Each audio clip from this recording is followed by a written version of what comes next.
Narendra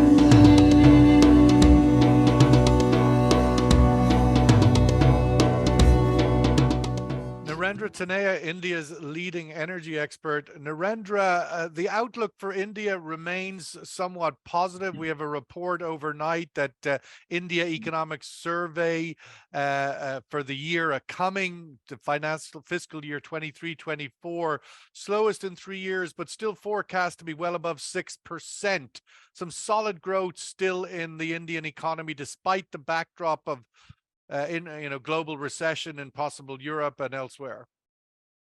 Well, right. I mean, if you like you're referring to the IMF annual forecast, and it's very good on India. It says that basically that India remains a bright spot, and that's the kind of sentiment you see across the country. Whether you talk with the government leaders, you talk with industrialists or biggies in the oil and gas sector, for that matter, the renewable sector as well. Except if you talk with opposition leaders, opposition political parties, they have their own say, but even they struggle to find something concrete to say against the government policy, or for instance, the economic growth. But I think overall sentiments are very good, but we are keeping our eye closely on China. What happens when China is opening up, whether that would really result into crude oil prices going up, because crude oil prices always have a very huge impact on India's overall economy and fiscal deficit and economic sentiments. And at the same time, keeping a very close eye on what's going on in the western part of the world, including the United States, in terms of the overall economic growth. I mean, here the sense is that, yes, they're facing some trouble, but probably, the US and Western Europe probably are not going to get into deep recession, which is being taken as a good news. Though the last 24 hours, the news from Germany is not very positive, where the reports are that probably the manufacturing is hit very, very hard. So, I mean, but keeping a very close eye. But overall, when you look at it in India, sentiment's very good. Growth going to be close to 7%, which is not bad given the circumstances. And when you look at companies' investment plans, majority of companies are investing heavily, except a few private sector players. They're still waiting for something. We don't know what exactly, but before they start writing check, in terms for capital investment, they're still waiting. But oil and gas sector companies are investing, renewables, heavy investments going on, and at the same time, huge sentiments when it comes to renewables.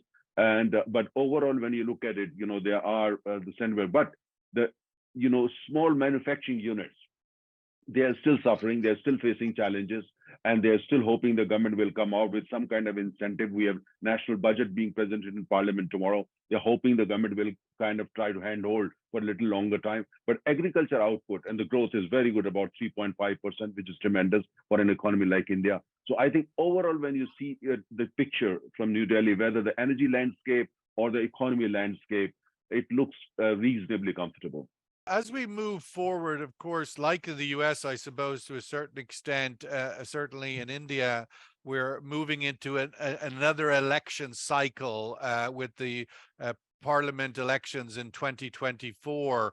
How is that going to start to inform the economic outlook for India? One would think positively, because the Indian government will continue to be quite generous in its subsidies. How do you see that playing out over the coming year? Well, good question. You see, two things. One is, of course, that you wouldn't be able to do much in terms of you have to carry on with the subsidies, even if you might to withdraw subsidies on, let's say, in certain areas, And the B, what is more important that, when it comes to big reforms in oil and gas sector or in the infrastructure sector or the public sector, that probably you will have to postpone until the elections are over. Because when you're so close to the parliamentary elections, you don't want to do anything which might be perceived by a section of the populace as kind of, not good. Because we still have a lot of people in the country who kind of suffers from the socialistic, mindset, because we practice socialism in this country for so long, unfortunately, I would say. So, but the real issue here is that when we look at the fundamentals and the kind of, the animal spirit which has been unleashed, that would, of course, continue to play. And that is what basically is going to drive the economy. When you look at the economy today, of course, the government policies, management of the economy by the government is, of course, 24/7 basis, which has, of course, contributed and is a tremendous help. But the real thing is that India is growing, demand is growing, the size of, economy is growing.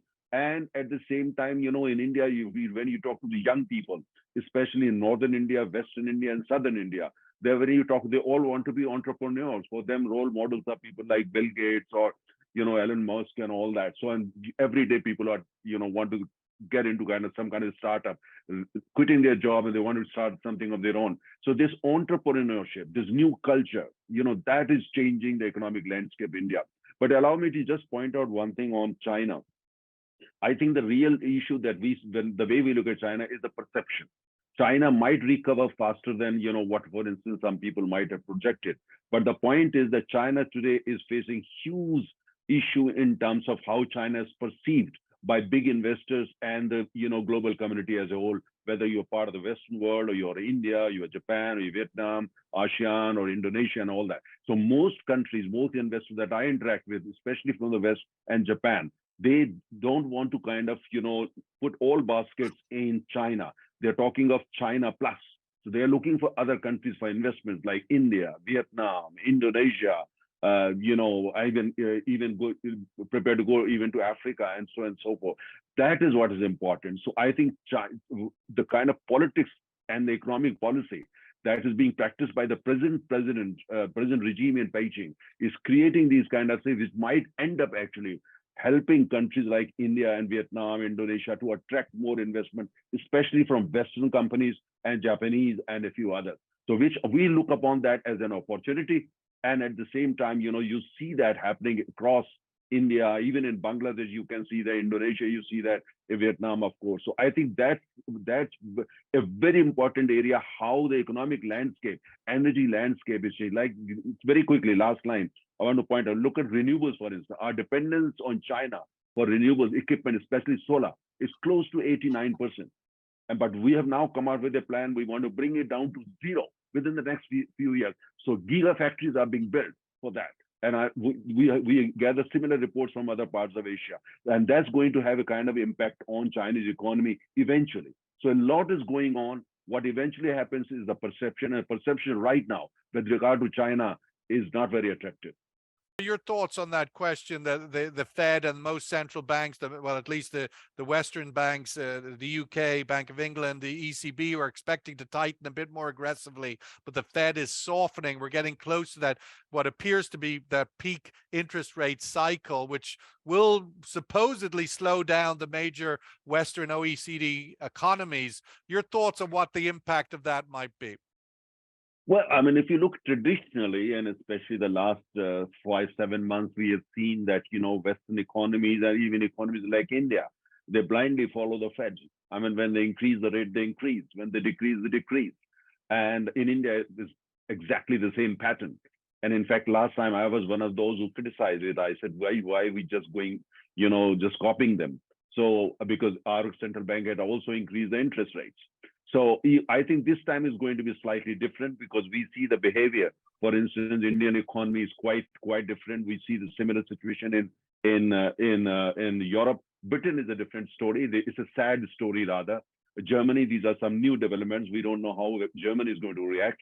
But I think overall, the Western economies probably are going to go the same way as American Central Bank. But in India, this time probably Reserve Bank of India will not increase the interest rate. That's my guess, but you never know.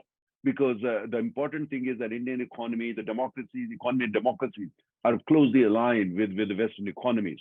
So we just want to basically go the same formula. Our economists are trained in the same business schools as American, bankers and American Central Bank and Western Bank. So well, we all the follow Indian more or less the same kind of thing. all the Indian economists are all over all those banks anyway, right? Exactly. So to answer your question, I think it will all depend on that. But the fact is that, when the central bank in India, they increase the interest, it has served the economy well.